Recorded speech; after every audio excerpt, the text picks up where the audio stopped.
Here's a quick rundown of why there is a housing crisis that you can send to your friends or family members if they are confused. Now, the traditional capitalist way of thinking about housing is that we should commodify housing because if it is a market, then the market pressures and competition are going to drive costs down while simultaneously incentivizing people who build housing and own housing to make that housing better so that people want to come live in that housing, right? It's a system that seems very easy and straightforward, and to be fair, it's a system that probably would actually work in small enough communities, in small enough systems. However, none of our economic systems are small anymore.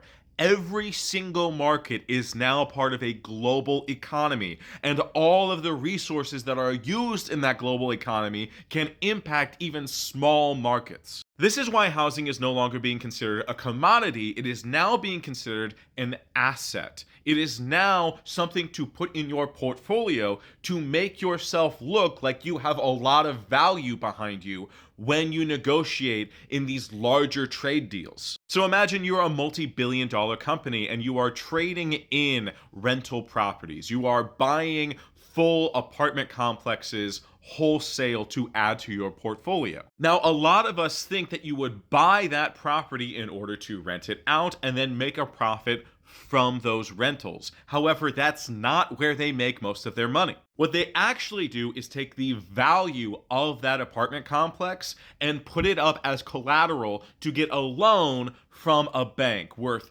millions, if not billions of dollars. They then use that loan to invest in the stock market, and that stock market produces dividends that not only pays back the loan, but also makes the person who owns the original asset, who owns that apartment building, a lot of fucking money as well. Now, most of that money still did go into the original purchasing of that property. However, the amount of money it takes to buy these properties is insane. It's astronomical. It's the type of money that you or I wouldn't see in lifetimes, which means that even if you just get a small percentage back from one of these like loans being invested into the stock market, getting dividends, even if it's just a small percentage back, that's more than enough for many people to make a fuck ton of money. But here's the thing. All of that system requires that initial asset to still retain the value that you invested into it in the first place. Because if it doesn't retain that value,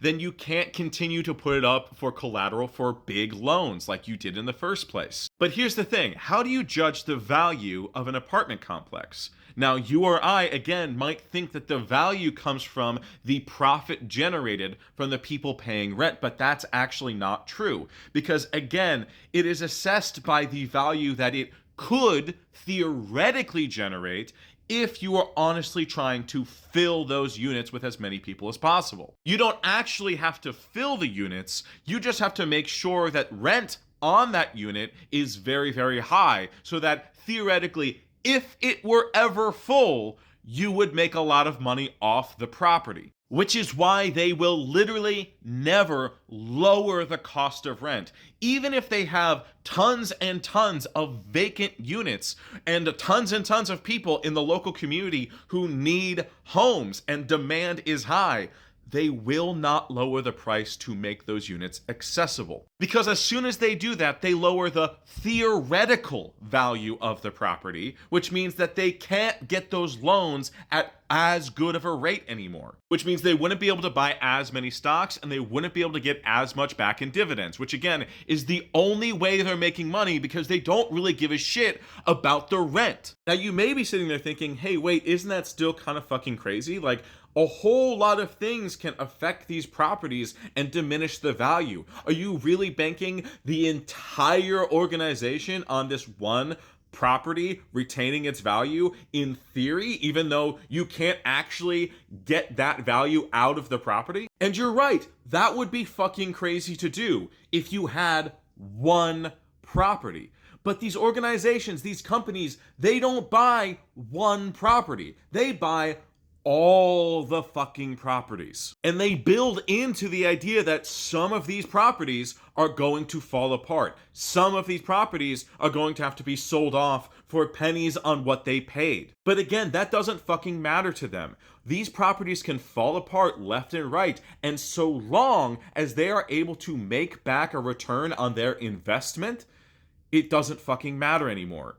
The whole thing can fall apart, they can sell it, and they still made money off of the entire venture. Which is also why the properties in our communities are getting progressively worse. Because the people who own them have no reason to maintain them long term. As soon as they think they're going to get all the money that they want out of that property, they're just going to fucking sell it. And even though the property is absolutely falling apart, they're still going to be able to sell it for a relatively high amount. Because again, they bought all of the other surrounding properties as well. And those property values are what defined that unit's property value. Which means that they are using their other assets to also inflate the perceived value of this building. Once again, meanwhile, the people who actually live in our communities don't have access to the housing because the rent is too high, and all of the housing that we do have access to is consistently falling apart. But the government doesn't do anything about this because as soon as you control for housing prices,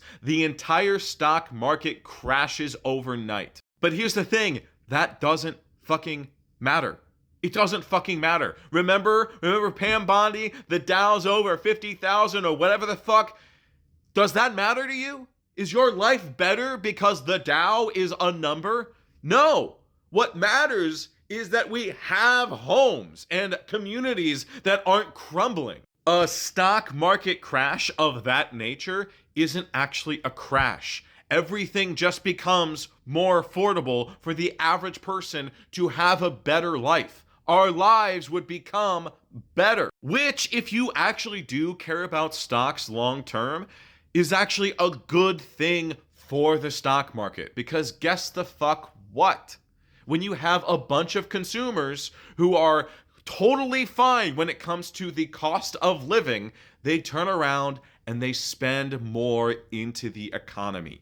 Every single sector of the American economy would do better long term if we weren't stagnating ourselves, paying for ludicrous housing prices. And the simple fix is to stop the speculation cycle. Stop their ability to use housing as an asset, and at the very least force them to make it a commodity again. Although what it should be is a human fucking right. But if you don't like that because you think it sounds like communism or whatever the fuck, fine. Just tax second and third homes at like 200 and 300%. Re-incentivize the market to actually sell back to individual families, which, as usual, is an incredibly common practice around the entire fucking world, and it is not as extreme as they are trying to make it sound.